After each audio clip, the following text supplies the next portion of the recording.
Hello and welcome to the Capital Games Movie Club podcast. I am the Wiz. And I'm Zero. Zero. Are you ready to be playing with the boys? I bet you are, my friend, because today we are reviewing the 1986 Tony Scott action blockbuster Top Gun, starring Tom Cruise, Kelly McGillis, right? It's McGillis. Yeah. Yes. My God, I get her name wrong all the time. And Val Kilmer. Also, I believe it's Tom Skerritt in this movie, too. Yes. I was really nice. It was really cool seeing him. This has also gone on to have a sequel this year, Top Gun Maverick, that's already made over $1 billion, which kind of surprised me. But apparently, that's a good movie. So it's good that good movies are making the money. So anyway, let's get into the first Top Gun from 1986. Zero, what did you think of the very first Top Gun? It is peak Americana. Man, I saluted my flag every time I watched it. I was like, oh, thank you, sir. Oh. Yeah, so peak Americana. It's also the ultimate bromance movie. My God. The homoeroticism in this movie is mwah! Love it. Oh. Go ahead, keep going. But yeah, just absolutely, completely just in your face America. That is just what this movie is.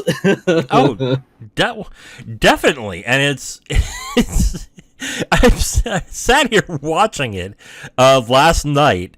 Just like I normally I hate this about some movies, but the way that this movie's on Front Street about every little thing, it was like somewhat refreshing because I'm like, oh, there's just no pretense to this movie at all. It is what it is, and that's it. It is the ultimate bromance, ultimate action, like Go America movie. Yeah, like, there is literally no depth to the movie at all. You see what you see, and that's all there is to it. And it was oddly refreshing and kind of cool to watch. So, like I said, normally I would watch this and go, ugh, God. But actually, I really enjoyed watching this movie. Like, it was entertaining as hell to watch. I think the first thing I want to point out in the movie that surprised me was the soundtrack.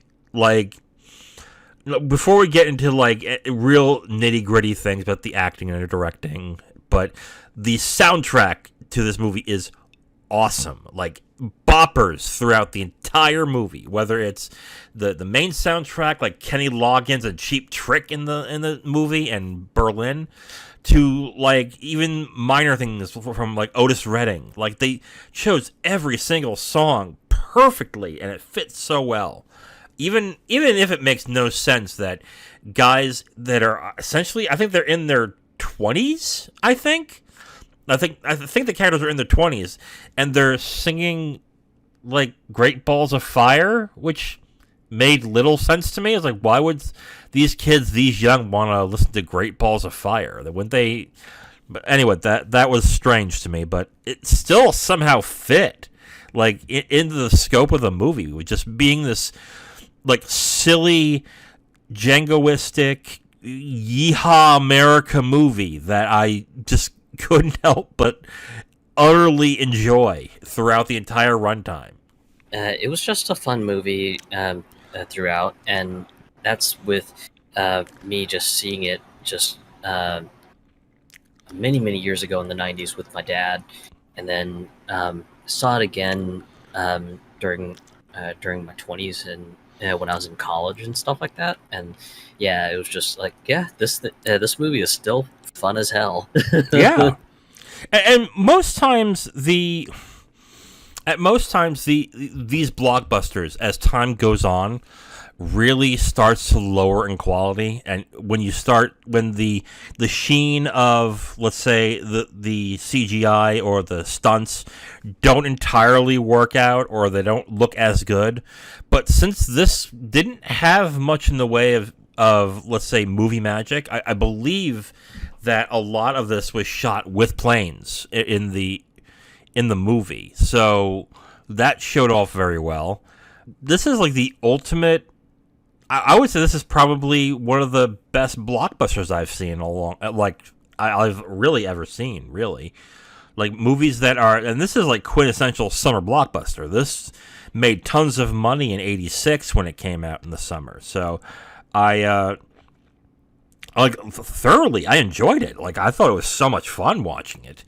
And to see like the actors really enjoying themselves too in this was, they're not taking things too seriously. It's not overwrought. There's not much drama in the movie. Just everyone's like hanging with the bros and having a good time and going to bars and shit. Yeah, and yeah, it's just God. Like I guess that's the thing I was most surprised by this is that I enjoyed it so much and just had fun with it and just was like having a good time throughout. I guess to note here, if we're going to get into performances real quick, I mean, like I said, this is a standard blockbuster, so performances aren't that in depth, but this is like Tom Cruise, like at peak charm. Like, holy shit. Like, even when he's kind of a creep in the movie, you're kind of like, yeah, okay, cool. I was like, that's funny. That's cool. Yeah. It's just like, yeah, he's kind of a creep, but well, I guess it's because he is sort of this hotshot dude. So yeah, oh yeah, like he's I believe he's in his younger like he's gotta be like 21, the character in this movie. Yeah. So yeah, it would make sense that he's a complete fucking horn dog. So I can see that in the movie. As much it's funny, as much as this movie is kind of a time capsule of the 80s, it's strangely kind of timeless, because I can see, like, if someone's watching this, I don't think they'd have an easy time figuring out, oh, this is from the 80s, unless they're kind of paying attention to it and going, oh, yeah.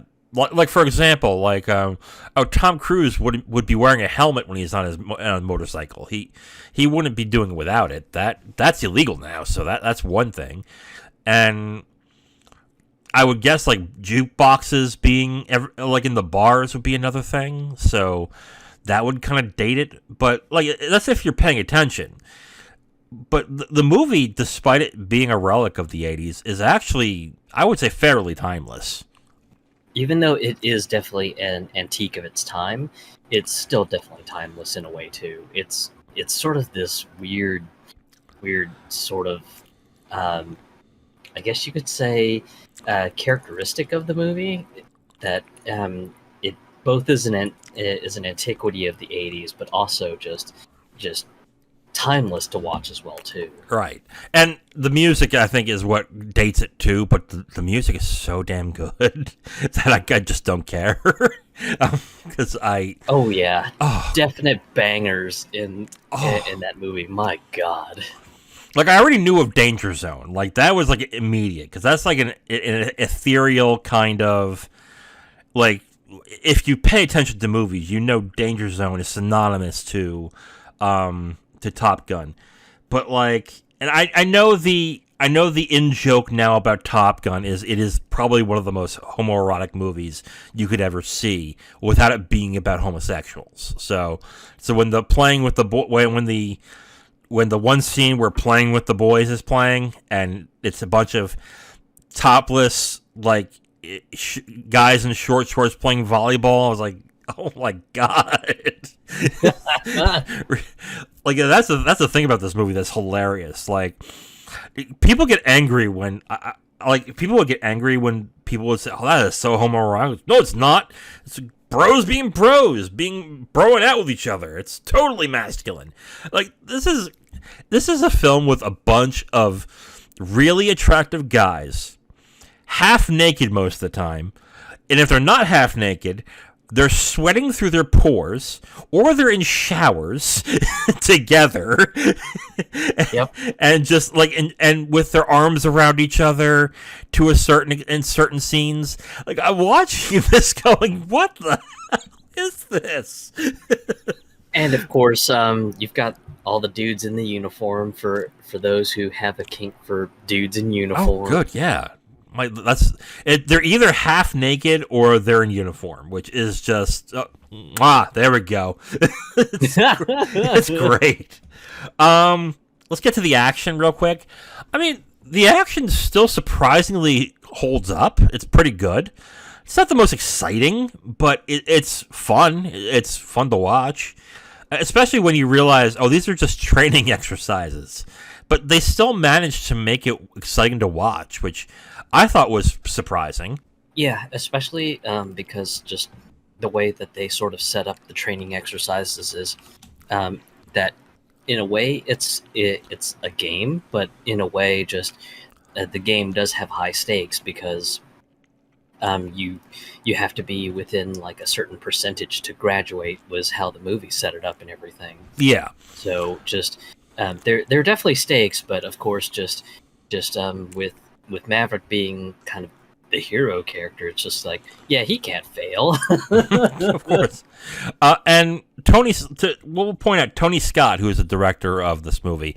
He's made a number of really good action movies. I think after this, to note some: True Romance, Man on Fire, Days of Thunder, another Tom Cruise movie. The remake of The Taking of Pelham 1, 2, 3, The Last Boy Scout. What else here do we have here? The Crimson Tide, Enemy of the State, Beverly Hills Cop 2. He did that too. Okay, cool. Yeah, like he's definitely a very gifted action director. So it did not surprise me in the slightest that, like, because when I realized, oh, he did this, so I was in for something good. And it turned out to be great. It was just a lot of fun to watch. And the action, like I said, is really good in this. Let's get to the romance part. We talked about this last night after I watched it. And I can't help but appreciate how in Front Street, I keep saying the same thing, like how direct the romance is. This isn't a will they, won't they romance. It is, oh, they will. Just when will it happen is pretty much what the romance is. And, yeah, like, and Kelly McGillis is okay in the movie. She's good. But, like, the romance part of the movie isn't that important, which surprised me with how much people would call this a very romantic movie on top of being a great action movie. I just didn't see that part.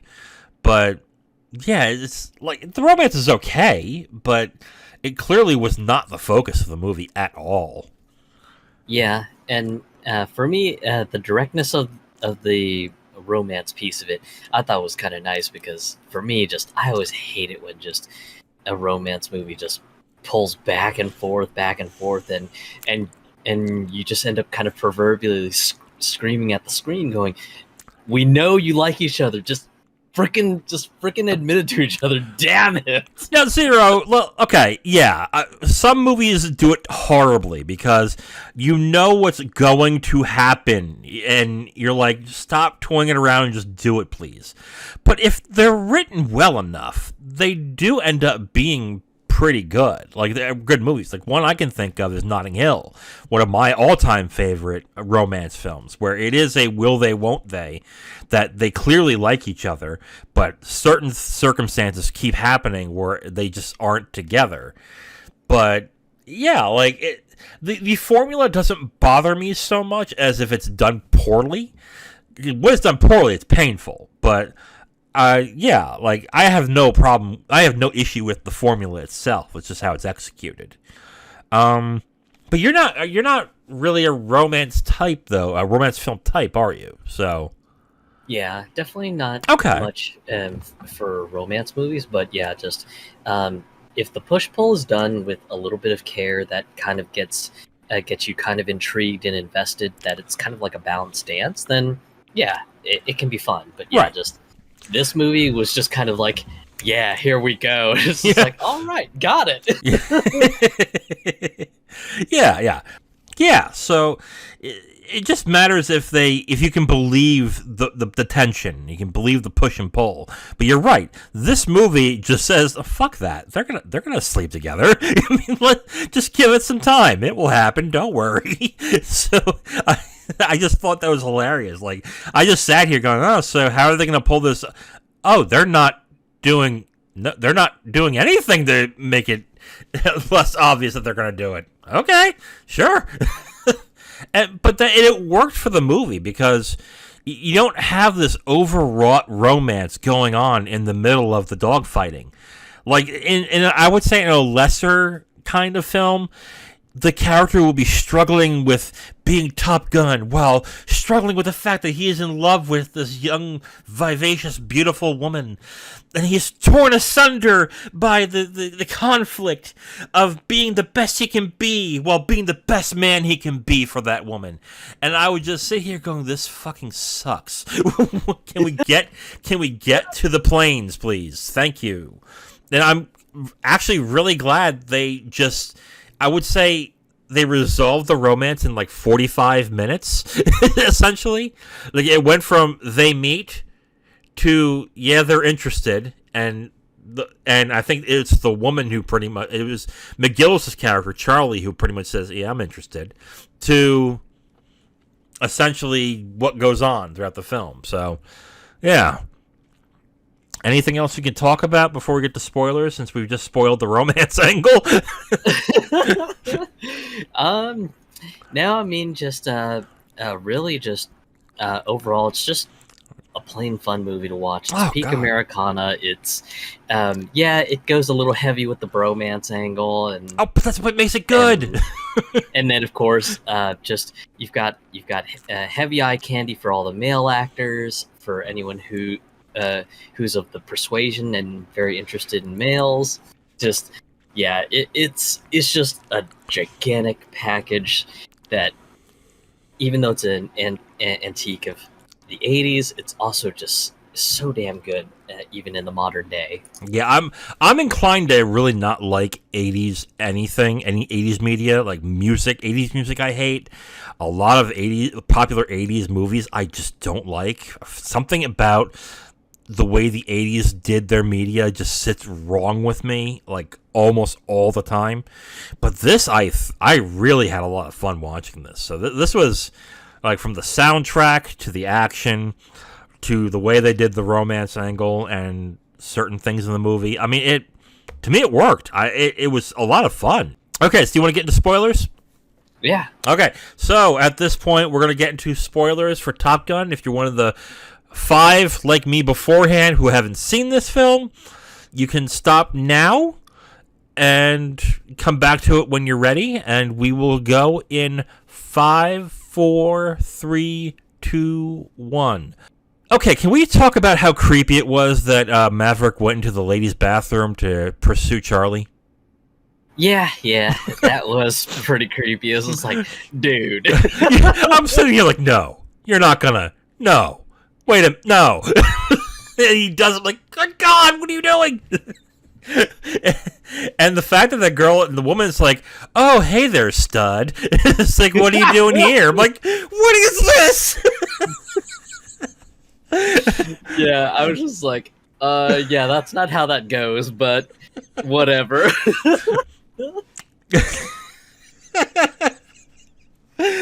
Like, oh God. And then the initial interaction with the two of them, which is sing You Lost That Love and Feeling, another song that I can't believe kids that young at that time were singing, but okay, I'll go with it at this point. But man, it just I think we discussed it in the initial review. They show no pretense that this is a will they, won't they romance. This is a, yeah, they will. Just wait. It will happen. Don't worry. Just give it a few minutes, and then you'll get there. Just fine. But was the romance believable? I would say no.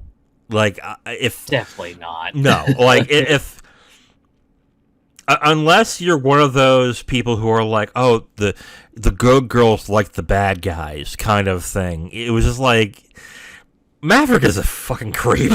he is a arrogant, like, just arrogant, womanizing creep. And the fact that this apparently really intelligent, really gifted woman is like, yeah, I'll fuck you. It's like, what? Wait a minute. But, like, that doesn't matter too much in this, because I'm like, it's kind of like, it kind of like goes with the fun of the movie. Not that him going into the woman's bathroom was fun. It was stupid, no doubt, but it just was like, okay, I'll go with it, I guess, if you're going that way. But, yeah. I think if we're going to talk about Top Gun, we have to talk about the relationship between Maverick and Goose. Because that really was the romance of the movie, if we're being honest. Yeah, just bros being bros. Oh, yeah. It was the most believable relationship in the movie. It was a matter of opposites. One is an arrogant playboy. The other is a family man, which I was surprised by. Like, when did he impregnate his wife? Was my question when I saw it. I was like, what? Yeah, because it just goes from him kind of joking around, doing sort of like boys stuff, and then all of a sudden, oh yeah, so my wife and kid are here. It's just like, huh? No, it's like, wait a minute. You mean to tell me you've been picking up chicks at the bar this entire time, and you've had a wife and kid at home? Huh. Okay, let's go. It's like, sure, okay, I'll go with it. The relationship is sort of believable, but it's not deep at all. It's more like Goose is like, gosh darn it, Maverick, you done it again. Well, I know you're crazy, so let's just move on and try and do better next time, right? That's right, Goose. Now suck my cock. Cowaway to the danger zone. No actual fellatio happened in this movie. So and even though I've never seen this movie, I knew about Goose dying in the middle of the movie. But like I didn't. But like when it happened, I was like, oh, okay. I don't mind things being spoiled to me, because if the movie is good and it's well written, it being spoiled is not going to ruin the surprise. But I was surprised that they went that route in the movie, where they had this relationship that was, I guess, the only, I would say at the time, was maybe the only positive thing that he had, Maverick, in the movie. But then suddenly they kill off his best friend. I was like, wow, that's surprisingly dark. But I mean, just the killing or the Goose being killed from like a training exercise gone completely wrong still hurts. Oh my god, just even after all these years, it's like, damn, the one dude that was the bro, just checking Maverick at all the corners and trying to be the voice of reason, and damn, just killed in a training exercise. Man, that is tough. And it does happen, but the fact that it was a freak accident is what they made it sound like. Was like, really? Okay, that's strange, but okay. I didn't really. God, the movie kind of slowed down. Like, it's supposed to slow down when something like that happens, but it kind of feels off with the rest of the movie in a certain extent. Like, I'm still expecting, like, super hard fun times and, like, yeah, let's play some volleyball again. And all of a sudden, this tragic death happens. I'm like, shit. I was kind of. I will call it as a negative, because it just didn't fit with the rest of the yeehaw kind of we're invincible movies. Like, it didn't seem right to have like the feeling of, oh, you're not invincible after all. so you need to take this more seriously, when literally no character took this seriously at all, including Iceman, who is supposed to be the serious, like the deadly serious guy in the entire movie, like the one that throws cold water into the fire when things get too hot. But Yeah.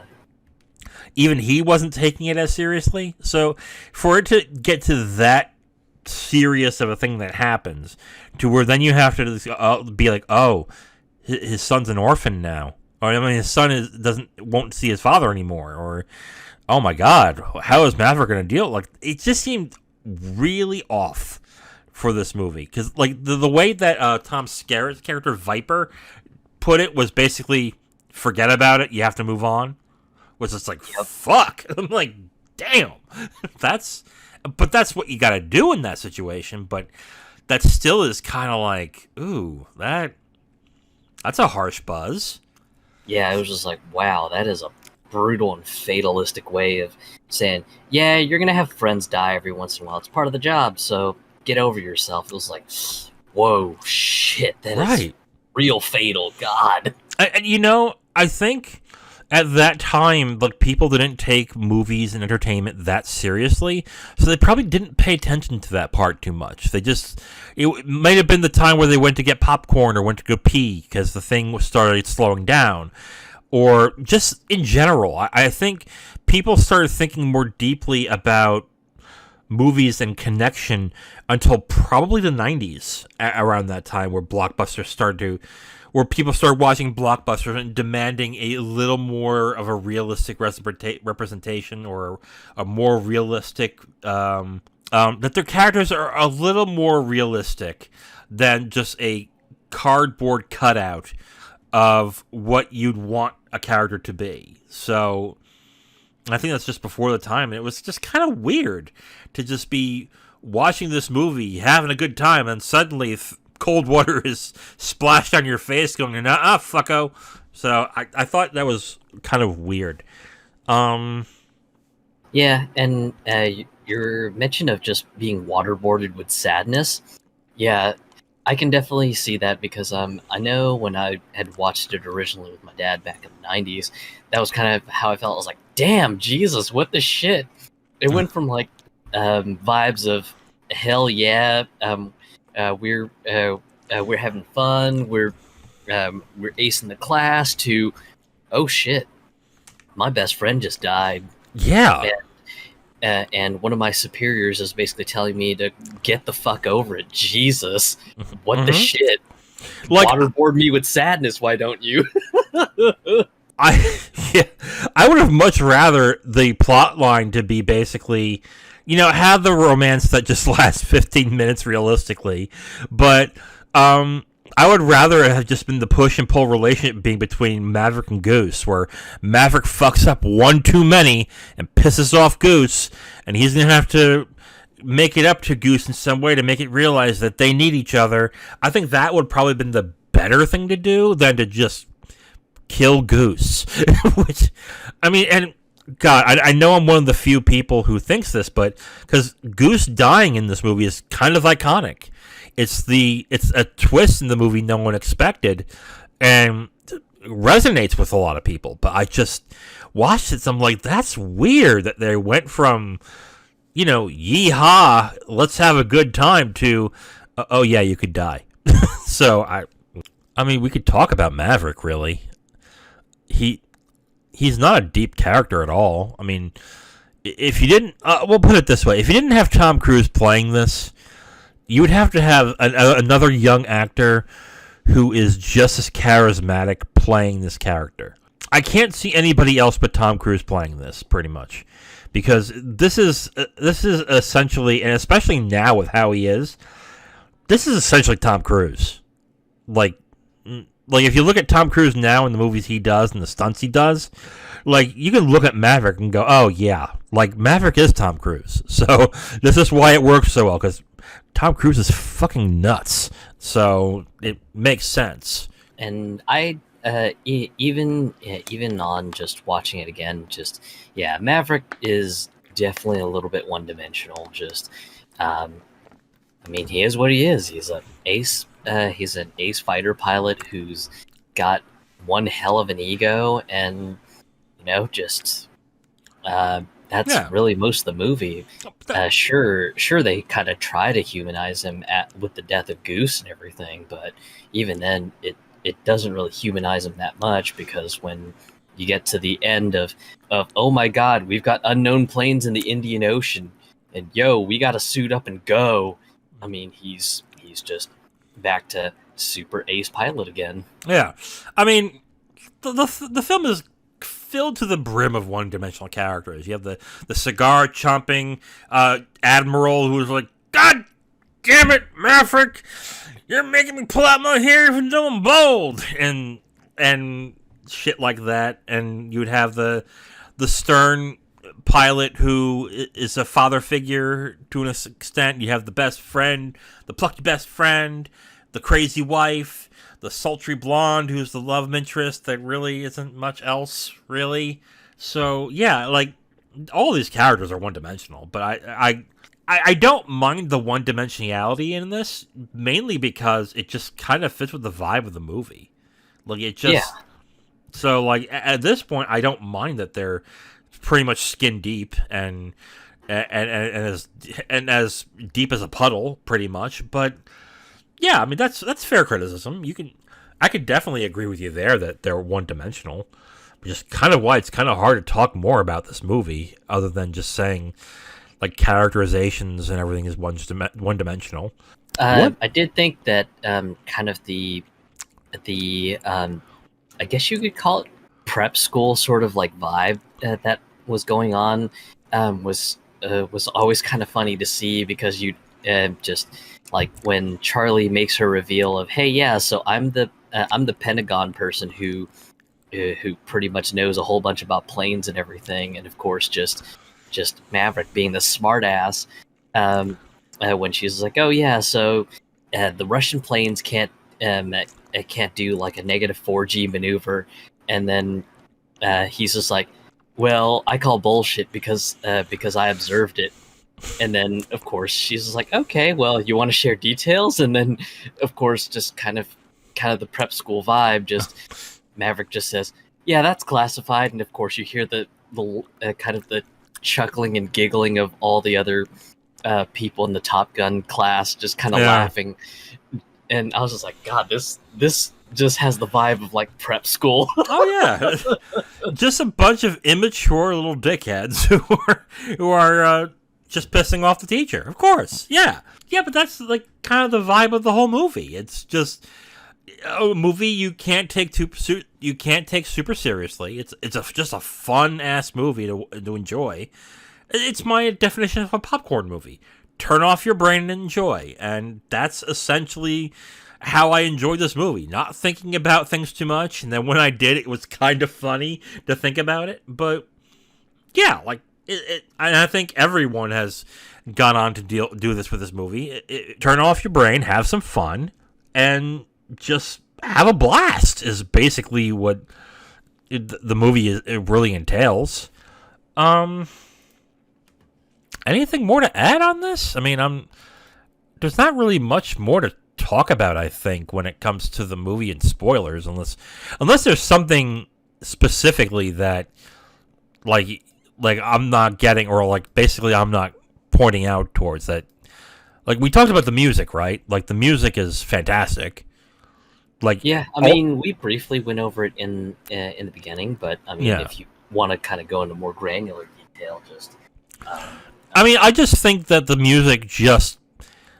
all the music just fit perfectly throughout the movie. Like there wasn't a time where I was watching the movie and listening to the music and go, that doesn't fit. It was like, what? That was an odd choice.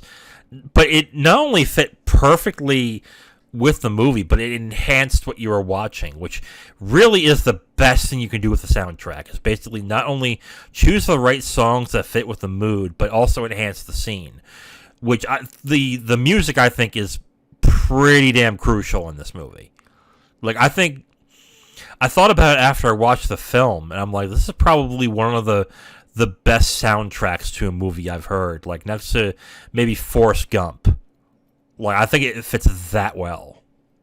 Yeah, just the music is just so good. I mean, you've got Berlin playing during the romance bits. Yeah. You've got Kenny Loggins during like some of the action scenes. Just they really, really nailed the score for this. It was just it was fun back in the '90s when I first watched it, and it's still fun now. Yeah, absolutely. God, and usually, God, I think this adds to the timelessness of the movie itself. Because, yeah, when I was watching the movie, I'm like, why are they singing 50s songs to each other? That's weird. But then it kind of just fit. It just felt right in the movie. So I went from criticizing it to being like, you know what? That's not bad, actually. Okay, cool. Yeah, like, the soundtrack just really enhances the movie to a certain extent, where, like, maybe if you're not enjoying it as much, you're still bopping along to the beat and just enjoying what you're watching. So, yeah, that was I think the first thing that I noticed throughout the movie is like, wow, they made some really good choices on this. So, okay, let's go to our final thoughts. Zero, go right ahead. As far as my thoughts, Top Gun is still excellent, even if it is a relic of the '80s. I would still advise, just if you're in the mood for just a movie that is peak Americana, that's got one hell of a romance, and just kind of an interesting sort of take on a hypothetical conflict with a enemy that's I guess an amalgamation of both Russia and North Korea, then yeah, Top Gun's still a fun movie, and it's just got just the action and the camaraderie and the spades. The weird the twist of Goose dying in the middle is kind of a weird buzzkill on the mood, but it almost feels like the movie's trying to go, yo, so Maverick's still a human being. He's still got feelings. He's not some sort of a super hotshot person that doesn't have feelings or whatever. Yeah. But all in all, just I would still recommend anyone just who either hasn't seen it or just wants something that's just a really just raw America, just sort of in your face yet fun movie to just give Top Gun a watch. Yeah. I have to agree with you on most parts, actually. This is, I would say, one of the better summer blockbuster movies I've seen. It's fun. It doesn't take itself too seriously. It's campy in the right ways. It's got great music.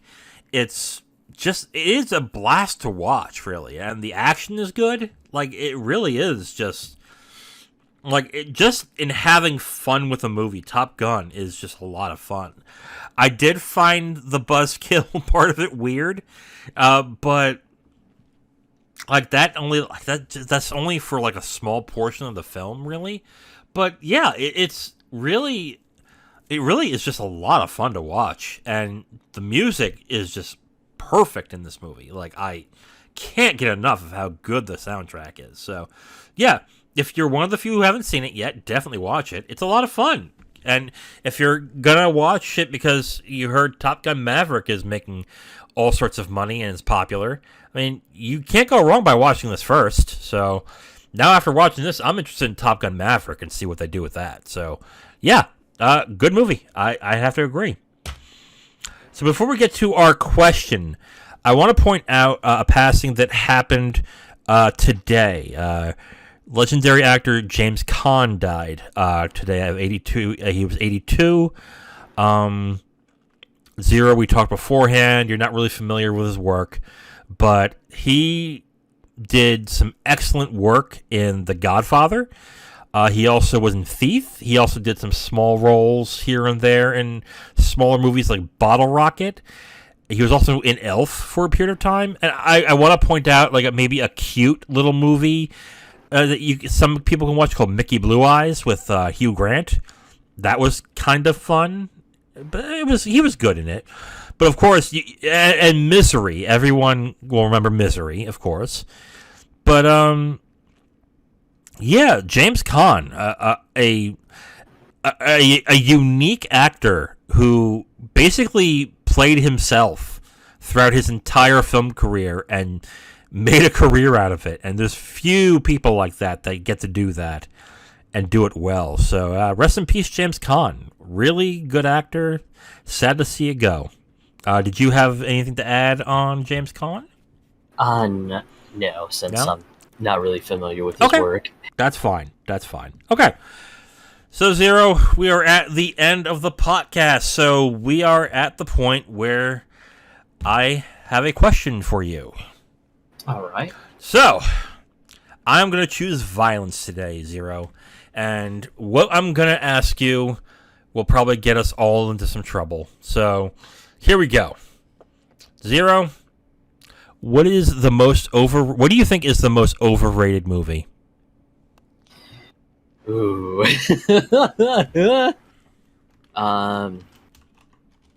That is a bit of a hard one, especially since just let's do this. What do you think is an overrated movie? Like, what when someone says, "Oh, that movie is great," and you're like, "No," or "It's okay." Like, what movies get so much praise that you sit there and go, "It's not that good," or "No, that sucks"? What are you talking about? Like, what movie do you think of when you think overrated in that sense? Ooh, gonna have to think on that for a second. Okay. Do you want me to just give mine and I'll deal with the hatred when that happens? Yeah, I mean, You can start. Okay, I have two really, but I'm gonna choose one. For about 5 years, I think about 5 or 6 years ago, I don't know, longer than that, maybe 10 years ago, I saw The Shawshank Redemption after so many people were like, "Oh, it's one of the best movies ever." And it was on the top IMDb. It was number 1 for a while. I was like, I gotta watch it. I gotta see how it is. It's okay. It's fine. But it's nowhere near in my opinion, it's nowhere near the best. It's really long. It's like 3 fucking hours. And you could cut an hour out of it easy and do the same. But it was an okay movie. But I don't get the heaps and heaps of praise it gets for being such a magnificent movie. I'm like, good God. But what I will say is probably one of the most overrated movies nowadays is The Dark Knight. Now, I say this by also saying that The Dark Knight is a good movie. But if we're being honest with ourselves here, I think a lot of people, bought into the marketing of The Dark Knight big time when it came out, and bought into the mythos of Heath Ledger's death when the movie came out and how he got his Oscar. Because let's be clear here, okay? Heath Ledger did a good job as the Joker. He did.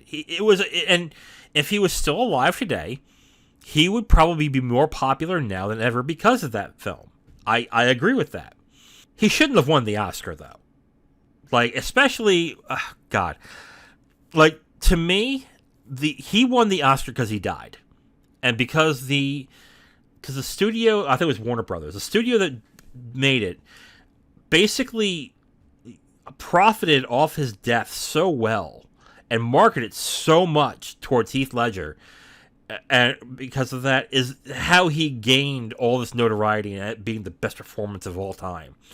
It's not even close. And before you say, "Oh no, like, it was such a good movie and it was such a good performance, they had to give him the Oscar," before that movie, the Oscars never wanted to give any due to a comic book movie, ever. And that was the first time, only because Heath Ledger was so liked in Hollywood that they felt compelled to give him the Oscar, is my opinion on that. Is it a bad movie? No. But it's a good movie.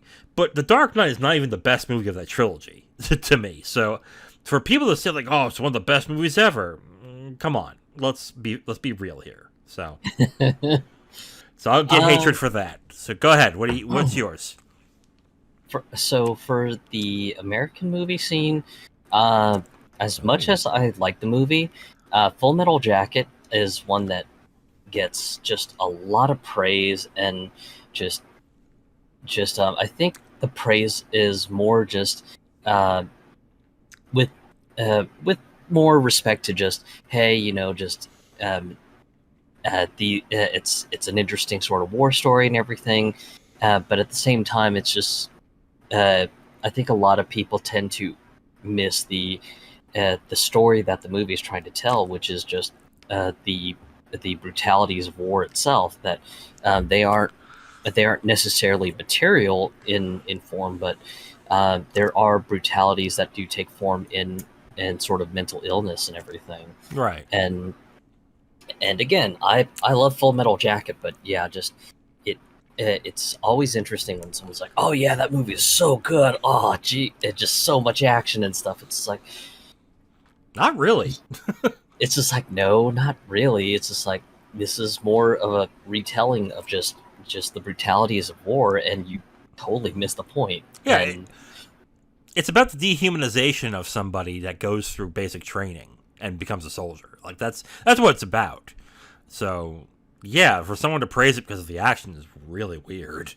So yeah, and this one is more from the Asian side of things, uh-oh. which some people will likely give me grief for it, but Old Boy, just there are a lot of people who praise Old Boy because, like, oh my Wow. god, just the action scenes are so good, just everything's so brutal, oh, just so good. It's just like, yeah, I get it. It's the kind of action that you don't see in the West very much. I get it. It's a bit of um, torture, violence, porn. Oh god, I yeah. get it. Just for me, I just really didn't care much for sort of like the just extended torture porn sequences. Yeah, I mean, it's got a psychological angle that you've got just the villain of the piece just sort of really trying to screw over the main character and everything in just really screwed up, fucked up ways. But just uh, for me, it was just I think for me it was just the torture porn was just a little much, and it's just like yeah, just it's not for me.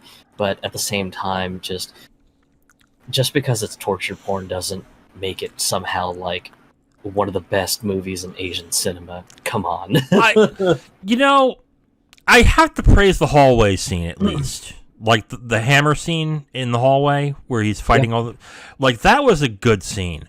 But I kind of agree with you. Like the way Old Boy, like it is excessively dark and just wrong in so many levels at times. It's like you really need to be okay with wallowing in muck in order to enjoy that movie. And when I watched it, good God, years ago, like I enjoyed it, but I was like, this normally isn't for me. It's like this makes you feel dirty afterwards. Like especially like the revelation that happens at the end of the movie. But like, I could see what you're saying. Absolutely. Like if you're not a predator, if you're not like someone who's okay with torture porn and like excessively gory violence, like it's hard to sit through. So yeah. It was kind of sad when Old Boy was kind of popular during its heyday, because I just remember people going, "Oh yeah, just I wasn't ever interested in Asian cinema until Old Boy came around." It's just like there's more to Asian cinema than just violence and torture porn, My God, guys. Asian cinema is partially responsible. Well, I would say mostly responsible for probably some of the most popular types of movies in Hollywood. Like you wouldn't have Star Wars without Kurosawa. Like, and I believe there's other, like Kurosawa himself is probably responsible for a lot of good Hollywood movies because they just take elements of Kurosawa films and put it into American-made movies, and they end up being really good because they had a really good backbone from those Kurosawa films. So, yeah, like Asian cinema is vitally important to the film industry. And at least in America, it doesn't get the credit. Like, we can go on with how many times Seven Samurai has been remade in America, like with the Magnificent Seven and shit like that. So yeah, like it's like I think we could just make more of a talk about how Kurosawa himself is important to cinema as a whole. But I digress. But yeah, so Old Boy is yours. That's interesting. And Full Metal Jacket. Yeah, I don't like the praise Full Metal Jacket gets, because you're right. A lot of people, when they watch it, they kind of get the wrong idea from it. But to be fair, like, Full Metal Jacket isn't Kubrick's most popular film. It's The Shining. And I think The Shining is probably one of the most overrated movies ever. In my case, if you really want to get sort of in the weeds, I would say runner-up, and this is another one from the Asian movie scene, is Grave of the Fireflies. Oh, come on! How can you hate Grave of the... Okay, you hate Grave of the Fireflies? No, it's just more just... Some people are just like, oh, well, I thought it was a very beautiful film, and it's just so unique, and it's also very sad, and it's just like, no, this is one of those that so many people miss the message that the movie's trying to send, which is war's fucking brutal, and the effects of the atomic bomb on Japan during World War II were absolutely devastating. Oh yeah.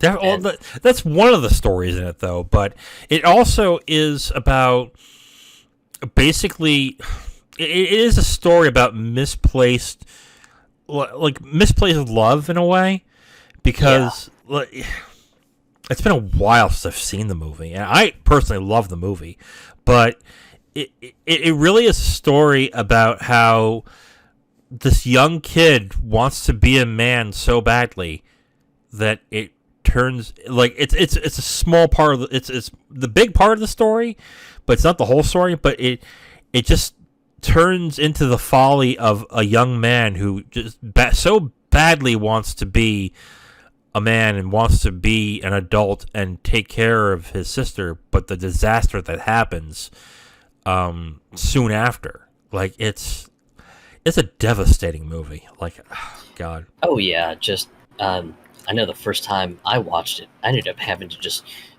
chase down a box of tissues because I was crying so hard. But yeah, just that's one that, like I said, I personally love it and everything, but I always hate it when just people just bring up, like, just the less severe parts of it. It's like, oh yeah, it was a beautiful movie and everything. It's just like, no, this is something that had such a deeper message, and you're missing it. God. Okay. I used to be like that a lot, where people would say, like, oh, God, what was one movie that I forget? But there's always a movie that people are like, oh, I love this movie, and it's so cool. Isn't it? Like, you didn't get this at all, did you? But yeah, like, I used to be like that and be the person, no, you don't get it, do you? It's this, and this. And, like, at this point in my life, I'm like, yeah, if you enjoy it, whatever. But, like, yeah, I become more annoyed with people who try to stretch a movie into a point of view that they have more than watch a movie that presents a point of view. Do you know what I'm saying? Yeah. There's just sometimes people watch a movie and they just really so badly, because they love it so much, they want to see themselves in it, and because they want to identify as that movie in a sort of way, and it just doesn't work that way. Yeah. So that's what I've become more annoyed by. But I've kind of kept those opinions to myself to a certain extent, because if I would go on all day about, like, oh, but this movie is about this, really, and you just simply don't get it. And, like, I kind of hate being that person now. So, yeah. Anyway, that's it. All right. So we are at the end of the show, but at this point we discuss what we're watching next. And it's funny how we mentioned that the romance part of this movie that we watched is probably the weakest. Because I decided that the next movie we should watch is a romance movie. And because you hate romance movies so much, Zero, I thought maybe you should choose one.